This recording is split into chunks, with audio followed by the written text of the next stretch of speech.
Serokê Weqfa Ehlî Beyta Dinyayê Fermanî Altûn dibêje, ji bo wan giring e ku êdî dikarin li ser bûyerên Dêrsimê niqaş û rexne bikin.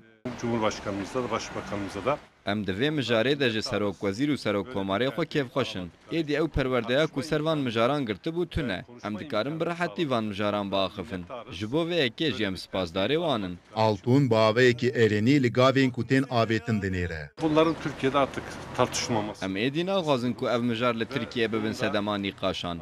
û em bawer dikin ku hikûmeta AK Partî û serokwezîr Ahmed Davutoglu dê vê yekê bikin. Em êdî zêdetir baweriya xwe bi Ahmed Davutoglu tînin. Altûn rexne bir ser partiyên muxalefetê û got, ji bo çareseriya piskirêka Elewiyan naxebitin.